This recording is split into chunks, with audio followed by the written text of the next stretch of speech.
Dearest, I wish you were here where I am delicious and nothing. Cud on the beach's tongue, too good to swallow. I could take the spear where sea meets sky and shake it like an Amazon. A child is watching me. A child. Cannibal with raspberry sauce, her mother spits her clean. Cruel beach. The stones leave bruises but aren't sharp enough to make me bleed. Make me part of the sea, make me edgeless, make me touch the Isle of Wight, fill me with the filthy guts of hovercrafts and cruise ships.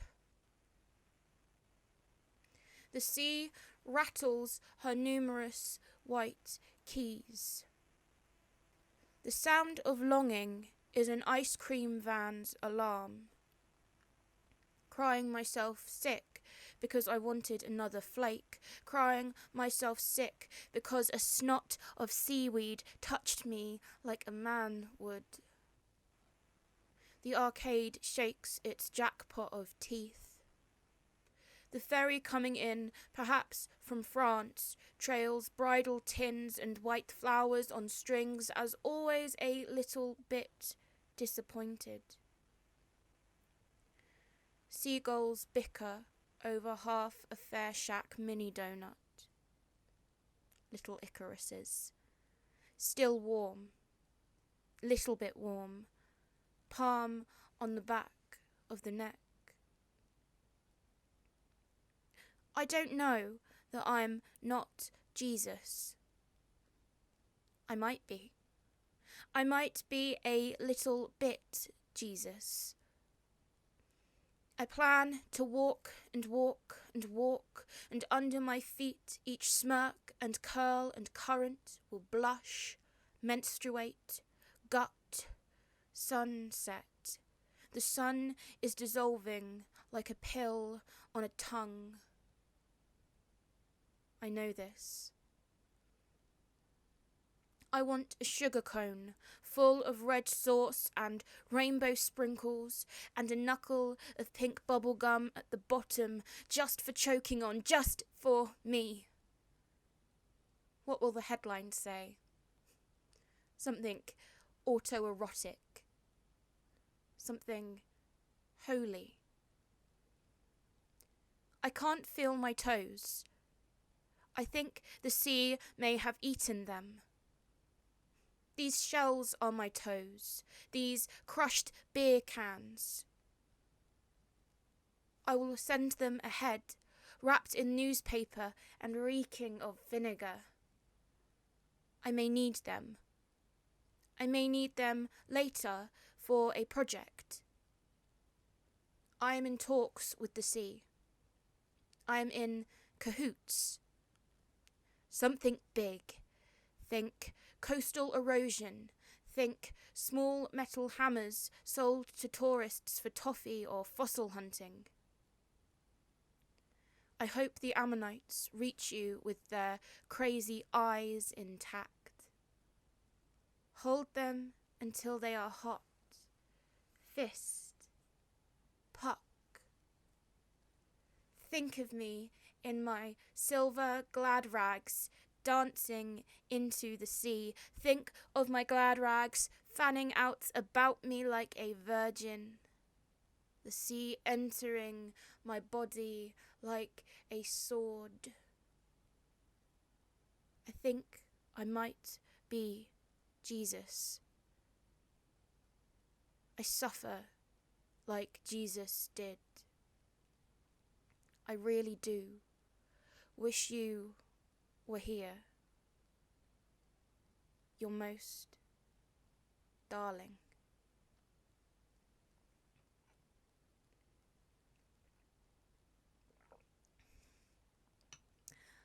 Hello, my name is Elora Sutton. My pronouns are she, her. I'm 24 years old, and that was a prose poem called A Postcard on the restorative effects of sea air after a nervous breakdown, which won the Miss Lexia Poetry Competition. I'm coming to you today from my little village home in rural Hampshire. Specifically, I'm coming to you from my bedroom, which is also my writing space.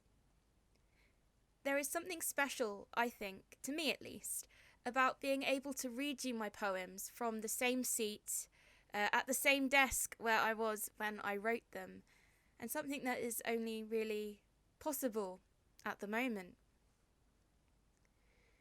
Two of the biggest parts of my identity, or perhaps the two parts of my identity that have the biggest impact on my way of life and my worldview, are my queerness and my mental health. So in a sense, I view all of my poems as being both queer and crazy, because that is the position I'm writing from. As you can probably tell from the wall here behind me, if you can see, one of my biggest loves and brightnesses is art. Looking at it, not doing it. I'm a terrible artist. I am strictly in it for the viewing. But I'm always looking for ways to incorporate my art, my love of art, into my writing. This next poem, Insomnia, was inspired by Tracey Emin's photo series of the same name, in which she took a selfie every time she couldn't sleep. I've tried to recreate that in poetry, writing a very tired, sleep-deprived couplet every time I couldn't sleep at night.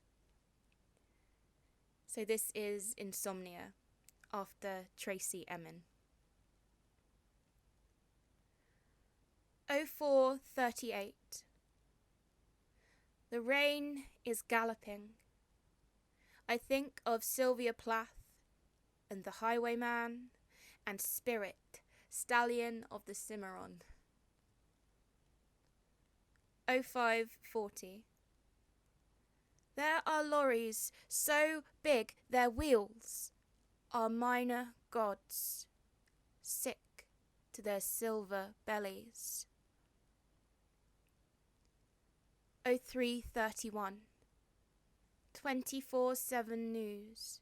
Choose my hair. My thighs feel badly and tattooed. I miss and miss. 05:29. I wonder if my dad is on my birth certificate. I think it's in the drawer with my bank statements. 03:43. Rabbit feet, skin hot pearls, stars, lint, stars in a puddle like a head wound on a pavement. 01:44. I am head to toe in intestines. I am a sack of road rash and nail clippings. 06:34. My bed is writhing with spiders, and I am only 5 of them.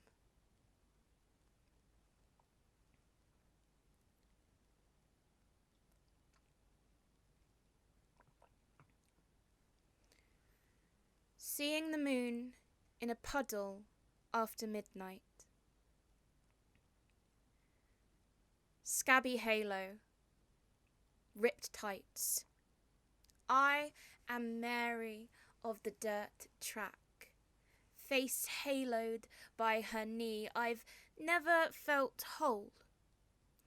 You know, like my metacarpals might be locked in a gold box in some Russian cathedral. I am so lucky. My sainthood is defunct. I have this archangel, fanatical, heretic urge to drop to my knees and drink her, gone.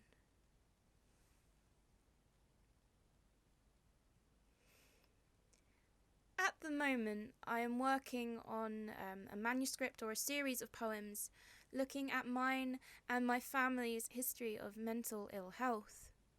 My great-great-aunt was incarcerated as a teenager for the rest of her life in an asylum for religious mania. Taking her, as well as my own research for inspiration, I have written poems set loosely in Brookwood Asylum, which was nearby to where I am in Woking, and I'm going to read 2 of those asylum poems for you now.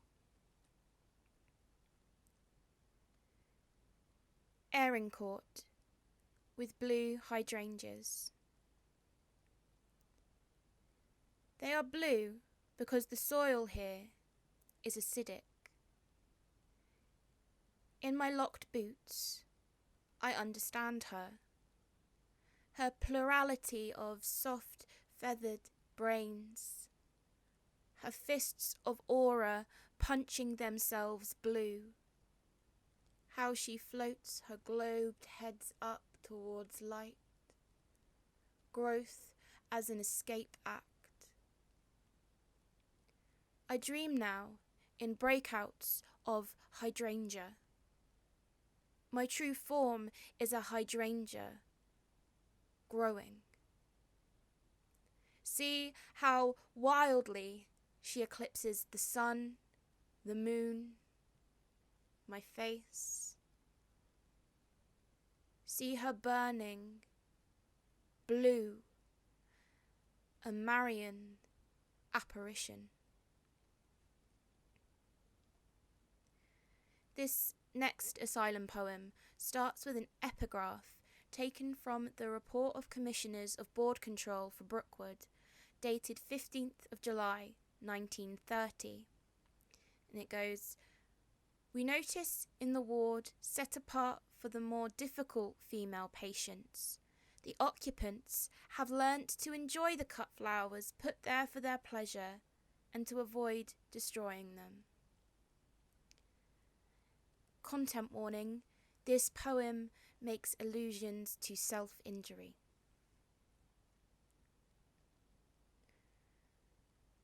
Cut flowers. We started with roses. The thorns proved a useful training tool. Tuberculosis. Overcrowding. I took their pretty faces into my bed and played hole in the ground. I took their snouts into the wet room and held them to my nipples, played mother. Iris curled her bitch lip. Orchid spread her pink legs. Lavender haunted me down the long-throated corridors. Love in a mist. Love lies bleeding. They thought I'd tried to destroy myself, but it was just carnations, begonias, cyclamen.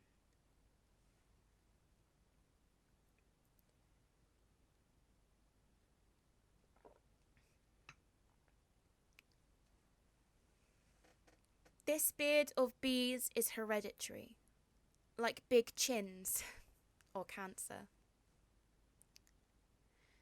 This is how the story grows.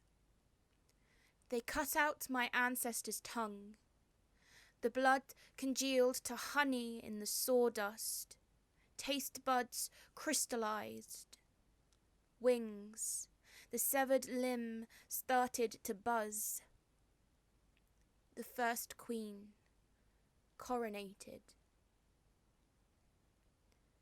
The latest monarch resides behind my teeth. Her centurions Versailles my cheeks and chin. My mother was St. Petersburg with bees. My great-great-aunt was El Dorado. I am lucky. I have their illuminated manuscripts to guide me, and the methods are much improved. I shower in smoke with my mouth shut. I sleep on a rack of unlidded glass jars and wake embalmed, gold-faced as a pharaoh, talking vividly in a hive of shredded tongues. My lovers come away stung and anaphylactic. I am a golden tar pit.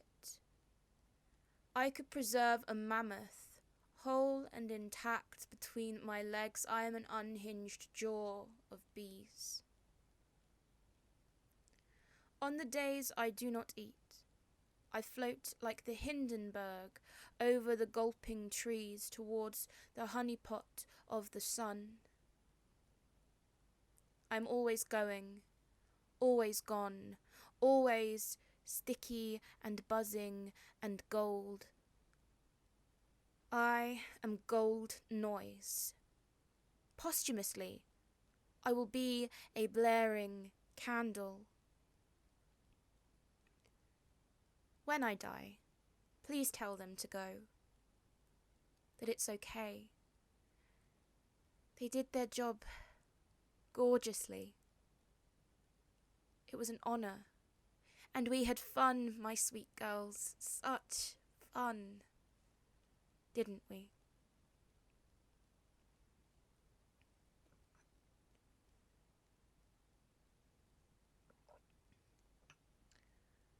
When we talk about mental health, it's really important to me that we also talk about acts of self-love and self-care. To me, that can be something as small or seemingly small as letting yourself have some time to play your favourite video game. So, in honour of that, and in some sort of light relief, I suppose, this next poem is called The Sims Turned Me Into a Lesbian. Somewhere in the child life stage, I am hooked. Thick black umbilical cord of the Xbox controller, volume 0. Joke. Joke. Chat. Get to know.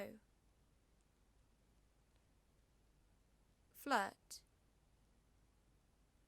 Flirty joke. Amorous hug. Embrace.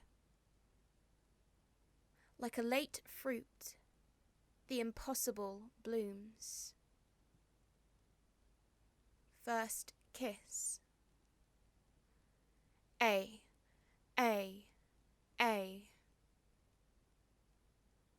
Two women with improbably smooth skin kiss diamonds into each other.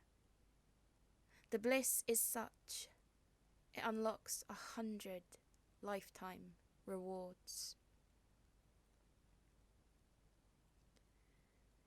A real positive turning point for me in terms of both my mental health and my poetry was when I started to take the antidepressant citalopram. I chose to write about it in this next poem as I think medication for mental health is still seen as quite a bit of a taboo. So this next poem is called Ode to Citalopram, and as a content warning it talks about medication. Ode to Citalopram. Some mornings I hold you between my lips, silver bullet. I am Houdini, swallowing the key for a later escape. You elbow my throat like a good name. Pyotr Ilyich Tchaikovsky, Rachel Rouche, Daphne du Maurier. We meditate together. I imagine a scintilla of light in my stomach, dilating, germinating, unfurling, an embryo of myself. Yogurt I swilled to make you a soft landing clings to your single tiny boot print. Come on then.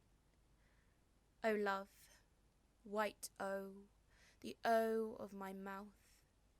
O pebble, O fetus, O holy dove. Thank you for your 50 arms that grow throughout the day and cover my ears at night. Thank you for the arm inside my arm, the wrist within my wrist, my second skeleton, my extra rib, my dance partner of identical height. I stir sugar into tea and think of you.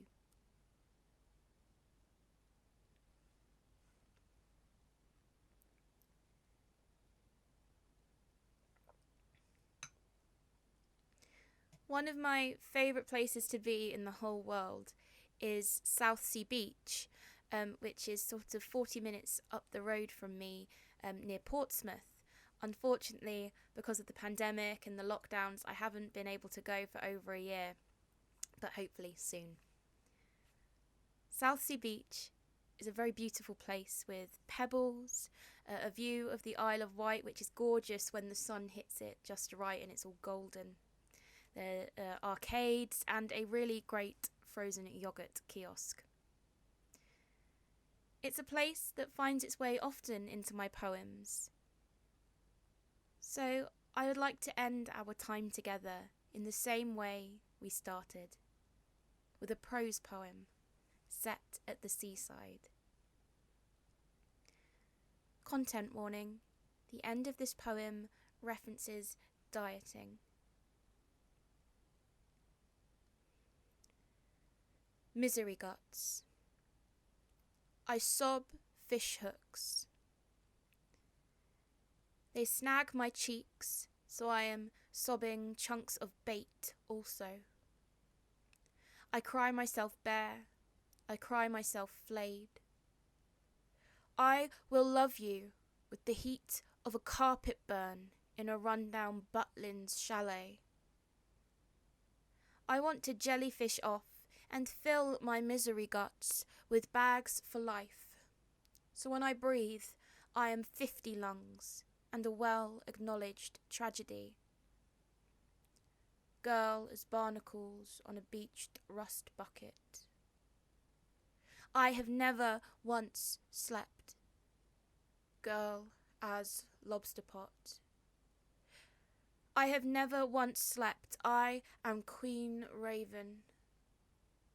I am an unkindness and melodrama. I would smoke, but I am terrified of cancer. I would scream your name in the rain, but I am busy. I am busy choking on a snake, choking on an apple. I am a scooped out appendix, a lopped off tonsil. Girl a scalpel waiting to be sterilized. Kiss, deep. Deep breath, breathe.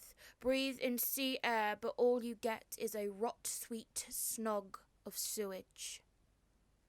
Girl as stick of rock with a polyester fishnet centre. Let's go crabbing.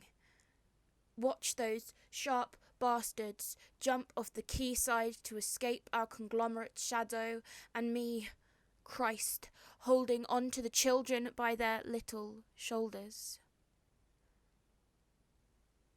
I pour almond milk into coffee and watch it separate, Googling, how many calories does crying hysterically burn? How many calories does crying burn hysterically? Historically, how does hysterically burn?